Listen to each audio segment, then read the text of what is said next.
Bridges America, सितारों से आगे जहान और भी हैं। नाज़रीन, आपके लिए हम एक नया प्रोग्राम लेकर के आए हैं अमेरिका से, जो हिंदुस्तान और अमेरिका और दूसरे मुल्कों के बारे में न्यूज़, व्यूज़ और इंटरव्यूज़ बराह रास्त अमेरिका से पेश किए जाएंगे। मैं हूं आपकी होस्ट अमीना सईद। भानु प्रताप साहब, अब हम अपने सेगमेंट का दूसरा शुरू करते हैं, and this is about the Indian Muslims. आप हिंदुस्तान के जो मुसलमान हैं आज बेचारे बहुत ही पिसे हुए हैं। जैसे आपने बताया, कहीं पर राइट होता है, कहीं पर ये होता है, कहीं कुछ होता है, तो सबसे पहले उन्हीं पर गाज गिरती है। तो आप बताइए कि आप उनको आज कैसे देखते हैं, आपकी क्या सोच है उनके बारे में?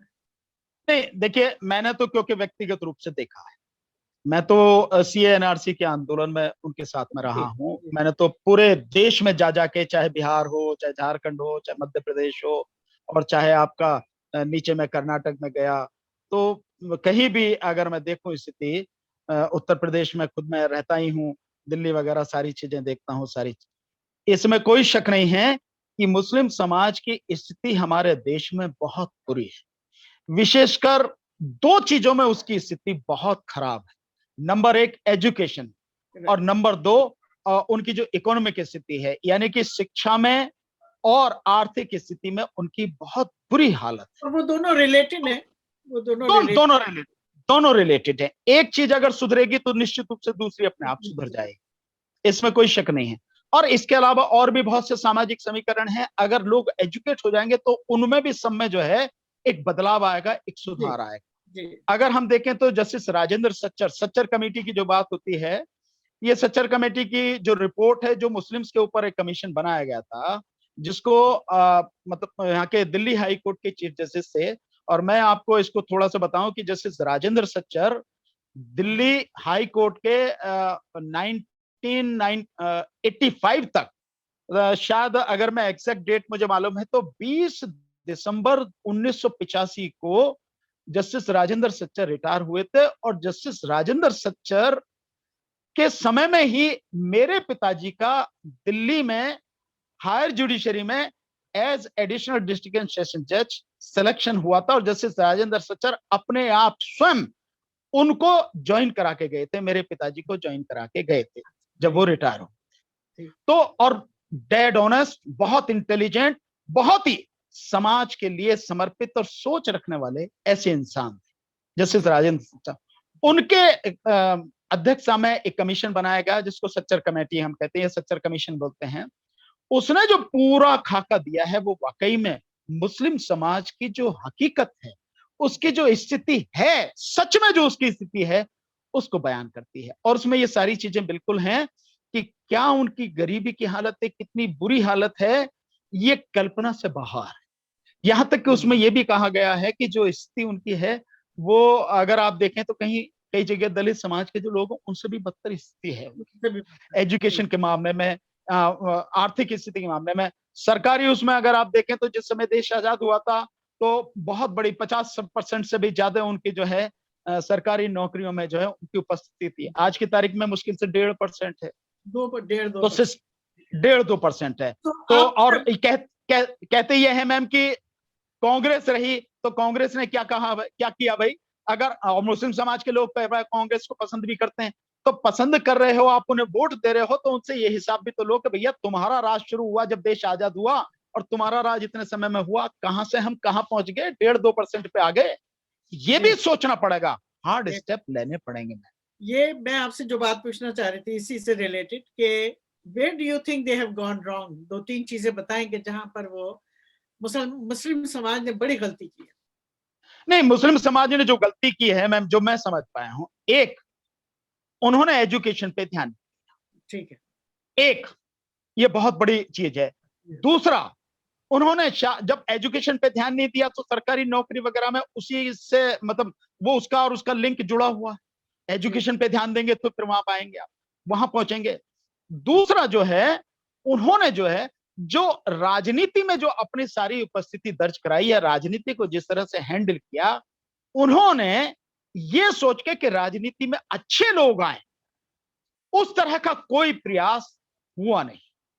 एक जो तीसरी बात मैंने देखी, होना चाहिए था। उन्होंने भी क्या है कि जो समाज के लोग हैं ठीक है उनको दे दिया, और जो आज की तारीख में भी मुस्लिम समाज जो वोट करता है वो इस तरह से वोट करता है, जहां उनका अपने समाज के कैंडिडेट खड़ा होगा उसको देंगे, अगर वो नहीं है तो फिर जो बीजेपी को हरा रहा होगा उसको देंगे वोट। जबकि ये ट्रेंड चेंज करना चाहिए। एक जो तीसरी बात मैंने महसूस की कि मुस्लिम समाज में कई लोग बहुत पावरफुल हैं, बहुत पैसे वाले हैं, राजनीति में भी अपना दखल रखते हैं, हर तरह से मजबूत हैं। उन्होंने जितना ध्यान यहाँ की एजुकेशन पे, लोगों की आर्थिक स्थिति को सुधारने के लिए देना चाहिए था, समाज की तरफ से भी उतना काम हुआ नहीं, उस स्तर पर काम हुआ नहीं जो कि बहुत जरूरी था। जी जी जी ठीक। अब जैसे मैं आपको एक चीज और मैं थोड़ा सा कहना चाहूंगा, अब देखिए थोड़ा सा मैं इसको जोड़ना चाहूंगा। अब उत्तर प्रदेश में चुनाव 2022 में, तो उत्तर प्रदेश में जो चुनाव होगा, चुनाव में निश्चित रूप से बीजेपी को तो हराएंगे लोग, इसमें कोई शक नहीं है, बीजेपी हारेगी। ईवीएम में अगर गड़बड़ी नहीं की तो बीजेपी की जमानत जब्त होगी, 50 से ज्यादा सीटें नहीं जीत पाएगी, ये पक्का है। लेकिन वोट किसको देंगे? वोट वो देंगे, अधिकतर वोट होगा कि जो बीजेपी को हराएगा। अब उनसे जरा पूछिए कि अगर आप इसी पैटर्न से वोट करोगे तो जो बीजेपी को हराएगा आपने उसको वोट दे दी, लेकिन क्या आपका ये पूछने का हक नहीं है कि जो जिनको हराओगे वो या तो बीएसपी होगी या समाजवादी पार्टी होगी? हकीकत यही है, कांग्रेस उसमें कहीं भी नहीं ठहरती है, कांग्रेस का कोई यूपी में बिल्कुल साफ है मामला, कहीं कुछ नहीं। तो दोनों में से एक को वोट दोगे आप। अब तुम पूछ लो कि बीएसपी ने तुम्हारे लिए क्या किया, समाजवादी पार्टी ने तुम्हारे लिए क्या किया, ये पूछना तुम्हारा हक नहीं है। अगर तुम बीजेपी को, पॉलिटिकल फोरसाइट बिल्कुल नहीं है, नहीं है, बिल्कुल नहीं है। यह पक्की बात है कि बीजेपी को हराना है, बीजेपी को हराना ही पड़ेगा, इसका कोई अल्टरनेट नहीं है। लेकिन जिताना किसको है ये भी सोचना। हमें हराने के लिए वोट नहीं देना, हराने के लिए तो देना ही देना है, लेकिन जिताना किसको है हमें उसके लिए भी वोट देना। जिन लोगों ने सत्ता में रहते हुए काम नहीं किया तुम्हारे लिए, आप उन्हें वोट क्यों देते हो? जो लोग जब बोलना चाहिए था सीए एनआरसी पे नहीं बोले, किसान आंदोलन पर नहीं बोले, दिल्ली दंगे पर नहीं बोले, तुम्हारी जब जरूरत थी तब नहीं बोले, उनको वोट क्यों दोगे आप? अगर उन्हें जिता भी दिया तुमने तो वो क्या करेंगे तुम्हारे लिए? कुछ नहीं करेंगे। तो कोई फर्क नहीं पड़ता कि बीजेपी का राज हो, समाजवादी पार्टी का राज हो या उसका बीएसपी का राज हो, दो सारे के सारे एक ही जैसे हैं। चाहे कांग्रेस का राज हो, एक ही थैली के चट्टे बट्टे हैं। इसमें बदलाव करना पड़ेगा, और बदलाव के लिए अच्छे ईमानदार लोगों को मतलब आना पड़ेगा। जो मुस्लिम समाज के लोग उनको राजनीति में आना पड़ेगा, राजनीति का पैटर्न अपना बदलना पड़ेगा। पैटर्न बदल।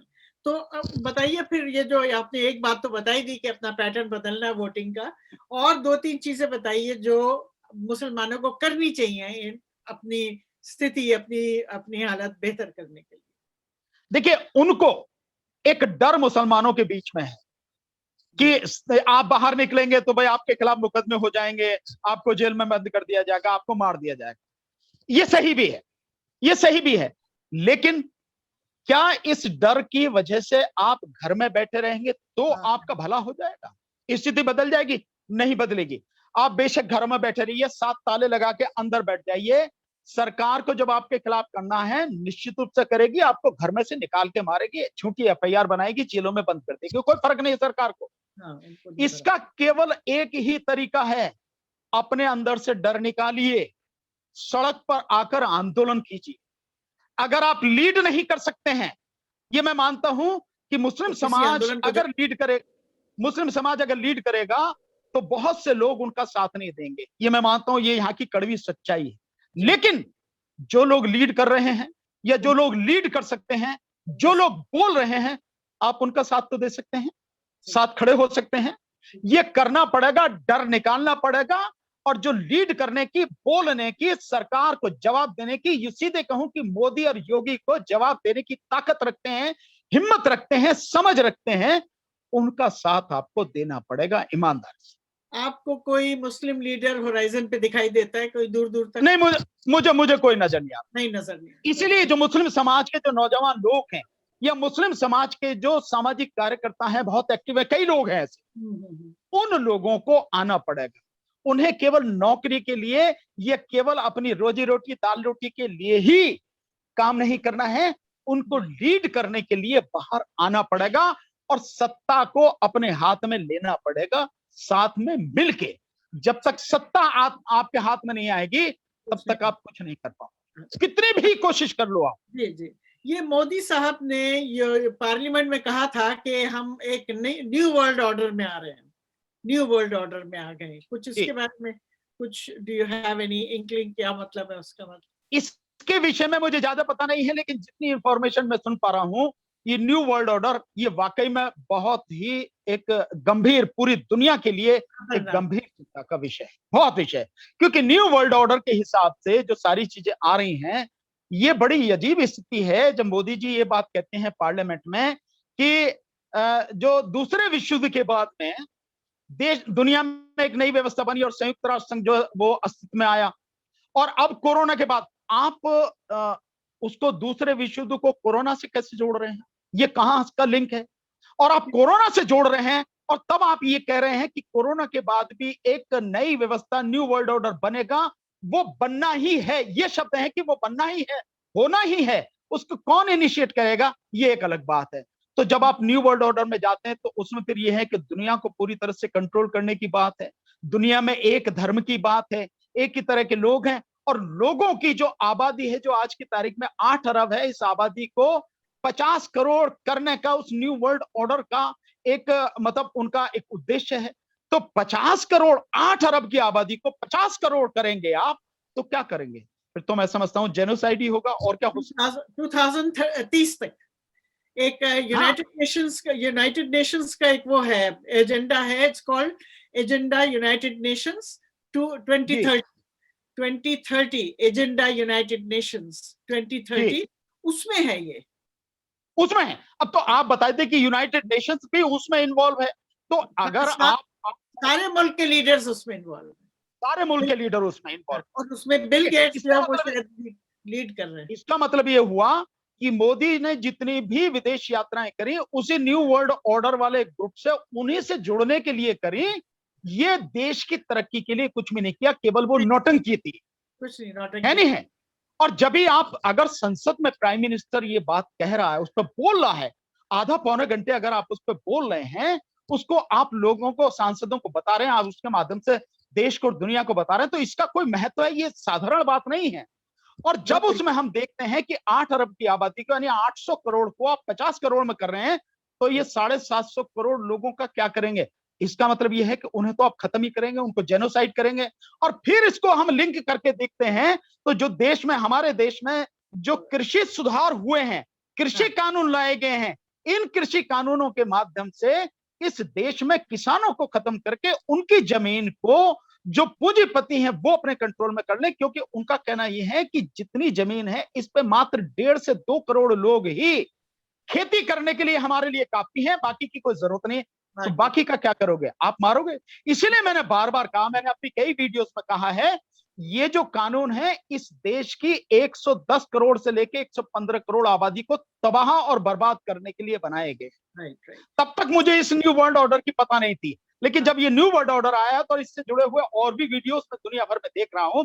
और फिर उस स्थिति में हम कोरोना की जो सेकंड वेव हमारे देश में आई है, और उसको जिस तरह से सरकार ने आंख पे पट्टी बांध के चुप हो गई और सिवाय झूठ बोलने के और कुछ नहीं किया, लाशों की गिनती को छुपाया गया। गुजरात में जो लोग मरे हैं इस सेकंड वेव में 71 दिन में, 71 डेज में, 1 मार्च से लेके 10 मई तक, उन्हें सरकार बना रही है 4221 या 41 के लगभग, उसकी कुछ इतनी वो है बता रही है, एग्जैक्ट मुझे नहीं मालूम है ये, लेकिन है इतने इसके आसपास में। पर जो वहां पर डेथ सर्टिफिकेट इशू हुए हैं, मृत्यु प्रमाण पत्र इशू हुए हैं, उसकी उन्होंने सारी रिपोर्ट ली, वो 1,23,000 से कहीं ज्यादा हैं। यानी आप किस तरह से आंकड़े छुपा रहे हैं। और मैंने यूपी का आपको बताया। इसके अलावा अगर आप देखें तो न्यूयॉर्क टाइम्स की जो रिपोर्ट है, न्यूयॉर्क टाइम्स की रिपोर्ट जो है, उस रिपोर्ट को अगर आप देखें तो उसमें तो मरने वालों की संख्या 42 लाख और उससे भी ज्यादा हो सकती है। तो हम जमीन पे जो देखते हैं उससे जो सारी चीजें हमें समझ में आ रही हैं, वो इन सबको आप कृषि कानून, देश के श्रम कानून, और फिर अगर कोई बोले उसको यूएपीए में बंद कर दो, एनएसए में बंद कर दो, झूठी एफआईआर लिखाओ, जेल में बंद कर दो, और फिर उसको सीएनआरसी से कंट्रोल अगर हम रिलेट करें तो लोगों की नागरिकता खत्म करो, और ये फिर न्यू वर्ल्ड ऑर्डर इसका मतलब ये सारी चीजें जो की जा रही हैं ये उसी के तहत की जा रही हैं। और कम से कम भारत के संदर्भ में मैं कह सकता हूं इस देश की 110 से 115 करोड़ आबादी को तबाह करने के लिए सब कुछ किया जा राइट, क्योंकि ये जो जमीन लेना चाह रहे हैं, ये जो कृषि जी कानून ला करके ये एक्चुअली जमीन लेना चाह रहे हैं, और ये जो 2-3 पूंजीपति हैं इनको देना चाह रहे हैं, वही काम बिल गेट्स भी यहाँ कर रहे हैं अमेरिका में। इस वक्त वो सबसे लार्जेस्ट एग्रीकल्चर लैंड ओनर बन गया। वो जी भी वो भी यही कर जी रहा है। अब वो जी माइक्रोसॉफ्ट का आदमी है, उसका क्या काम है, मगर वो भी कुछ यही। नहीं, उसको अच्छे क्या लेने देना। और ये जो वबा भी आई है, ये कोई 5 या 6 साल पहले बिल गेट्स कह चुका था कि अब जो थर्ड वर्ल्ड वॉर होगी वो हथियारों से नहीं होगी, वो बायो वेपन, बीमारी से हो। जी ये वो कह चुका था। जी तो मतलब इसका मतलब ये है कि ये जो सारी चीजें हो रही है हम बार बार कह रहे हैं। और जो वैक्सीन है, मैं तो लोगों को मना कर रहा हूं, मैं नहीं ले रहा, मेरा पूरा परिवार ले रहा, मैंने और लोगों को भी मना किया, वैक्सीन लेने की जरूरत नहीं है। क्योंकि वैक्सीन पर मुझे एक चीज तो समझ में नहीं आती है, इसका जवाब किसी के पास नहीं है। हमारे देश में वैक्सीन की दोनों डोज लेके भी बहुत लोगों की मौत हो गई है, कई डॉक्टर्स की मौत हो गई है। ये सिद्ध, अब आप वैक्सीन दे रहे हैं, दोनों डोज लेने के बाद भी अगर मौत हो गई है, फिर आप मतलब इसको कैसे कह सकते हैं कि वैक्सीन सही है।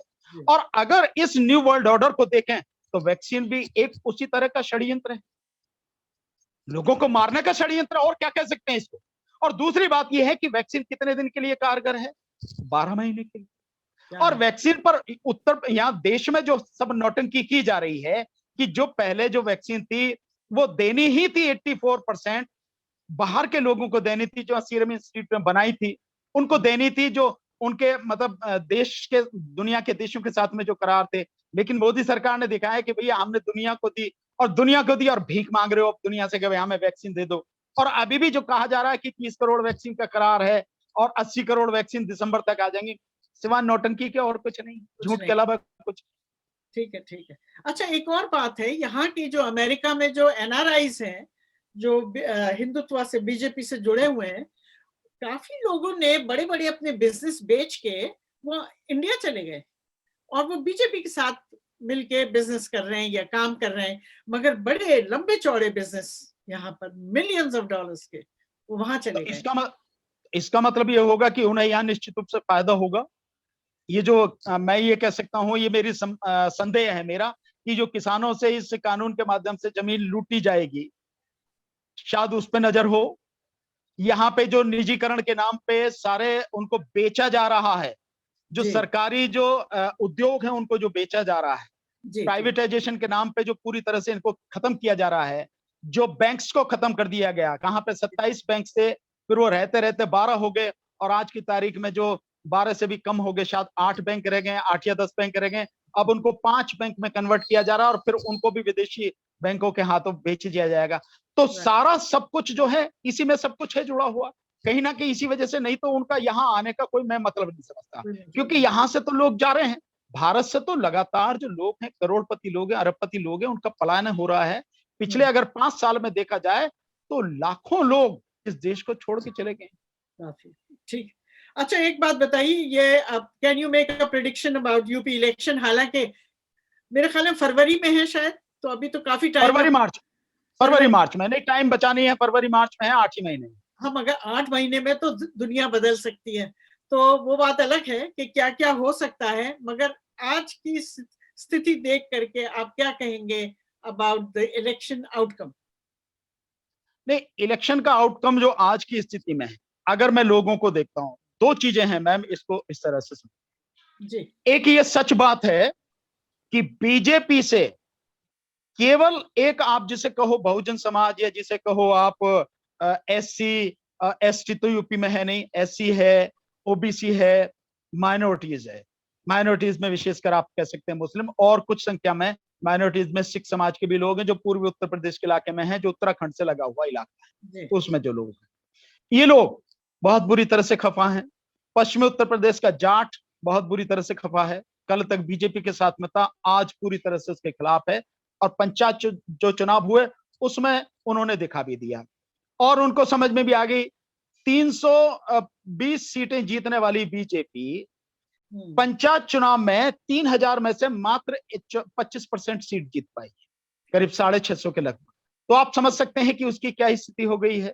हालात बीजेपी की बहुत खस्ता है। मैं पूरे विश्वास के साथ कह सकता हूं कई गांव में बीजेपी के लोग प्रचार करने घुस नहीं पाएंगे, ये स्थिति है। तो बीजेपी तो हारेगी, ये बिल्कुल सच है, लेकिन लोगों को सावधान रहना। अगर जिस तरह के हालात हैं, जिस तरह से लोग वोट करते आए, उसी पैटर्न पे अगर वोट किया तो निश्चित रूप से बीजेपी की सरकार नहीं बनेगी। समाजवादी पार्टी के 99% चांस हैं और उसके बाद में 1% चांस कह सकते हैं आप बीएसपी के। 1%, हाँ, इससे ज्यादा नहीं। मायावती जी का अध्याय खत्म हो चुका है। मायावती जी तो एक इसलिए है क्योंकि दूसरी लीडरशिप समझ में नहीं आ रही, लोगों को दिख नहीं रही, इसलिए, बाकी कुछ नहीं। उनका अध्याय पूरी तरह से खत्म हो चुका है।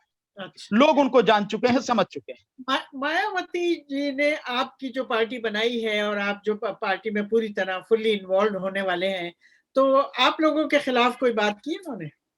नहीं, हमारे खिलाफ कोई बात नहीं की है, लेकिन मायावती जी ने हम लोगों के पक्ष में भी, हम लोगों के समर्थन में भी कोई बात नहीं, बल्कि वो तो इस तरह से कहते हैं कि जो कुछ संगठन है, तो कुछ संगठन विशेष का तो नाम ही ले लेती हैं वो। उन्होंने बहुत पहले 2-3 साल पहले भी कहा भी था, मैंने उसका बड़ा जबरदस्त तरीके से विरोध किया था।